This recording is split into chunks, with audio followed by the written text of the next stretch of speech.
Clark County Today is presented by Connell Real Estate. Hire an agent, get a team. Learn more by visiting connellrealestate.com. Good evening, Clark County. Jacob Graneman here with your Wednesday night update. Today, of course, is Veterans Day, so we want to start off by saying a heartfelt thank you to all of our men and women who have served in this nation's military. This week, it's been our pleasure to bring you a series of interviews with local World War II veterans. Today, we hear from Harry Gennaro, a Ridgefield High School graduate who went into the U.S. Air Corps in 1944 and ended up flying 35 combat missions as a bomber pilot in the European theater of war. And a lot of guys were carrying good luck pieces here and there and stuff like that. Just before I went in the service, a neighbor came over to the house. He knew we were getting drafted. He said, my dad or uncle or something was in World War I, and he carried this little Bible. Well, I had that. I did the same thing. I put it in my shirt pocket. I carried that thing, and I wonder if that brought me luck or not, or anything. All 35 missions, I carried that thing in my shirt pocket. I don't know. And so I attribute that Bible. Good luck. Otherwise, I wouldn't be here today. Now 97 years young, Harry vividly remembers a number of narrow escapes, including a crash landing at a small airstrip in southwestern France only a few days after German troops had left the area. Be sure to watch our full interview with Harry at clarkcountytoday.com and stay tuned for one more interview with local World War II veterans tomorrow. A quick note that there will be no COVID-19 update today due to the federal holiday. We're learning more details about the ongoing investigation into the officer-involved shooting death of Kevin E. Peterson, Jr. The 21-year-old from Camas died on October 29th after he was shot during a drug investigation in Hazeldale. On Tuesday, the 3 Clark County Sheriff's Office deputies who fired on Peterson were identified as 46-year-old Jeremy Brown, 42-year-old Robert Anderson, and 46-year-old Jonathan Feller. Brown and Anderson have been with the Sheriff's Office for over a decade and work with the Drug Task Force.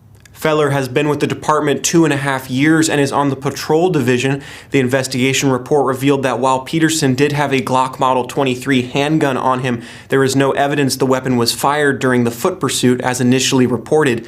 That would contradict a police report obtained by Fox 12 Oregon late last week, which cited police radio traffic saying Peterson had fired twice. Detectives did say Peterson pulled the handgun out of his sweatshirt pocket and refused to drop the weapon before he was shot. Surveillance video reportedly shows Peterson falling down and then sitting up and aiming the weapon before he was shot again. Peterson reportedly had purchased the weapon from a relative last August. For more details on the investigation, read our full update at clarkcountytoday.com.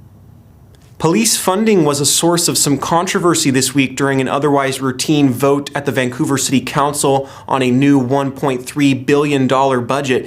Community members who spoke during the meeting pointed out that VPD funding is increasing by some $3 million in the next budget, while most other city departments are tightening their belts. City Council members did not respond to the comments on Monday, but would have the chance to do so before voting on the final budget next week. The city manager's recommended budget represents a slight decrease over the last biennial budget, but far less of a cut than previously expected due to COVID-19. If approved, the city would use up to $57 million in cash reserves along with a 0.6% property tax levy increase. Water rates would go up around 5%. The city is assigning $1.5 million to fund a task force looking into the potential of body-worn cameras for Vancouver police, as well as implementing a series of changes recommended after a use of force policy review last year. For more details on the proposed budget, head over to clarkcountytoday.com.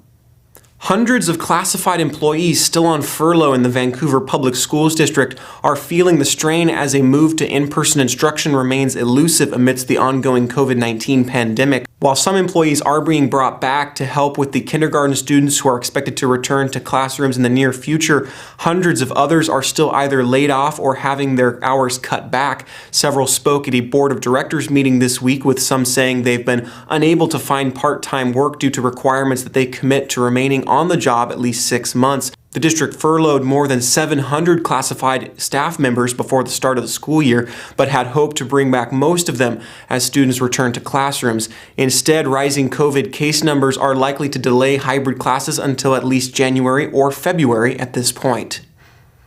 The cost of children being kept out of the classroom is becoming increasingly apparent. At a recent virtual meeting of the Columbia River Economic Development Council, Richfield School Superintendent Nathan McCann said a recent survey in the district showed 60% of parents feel as if their students are having difficulties staying engaged and completing assignments. Nearly 1 in 5 parents have requested information about mental health support through their Family Solutions and Real Life Counseling program. McCann highlighted a recent national survey showing 4th graders had lost 6 months of reading progress and 14 months of learning loss in math for 6th grade students. Richfield School District is in Phase B of a 5-phase plan to return to in-person classes.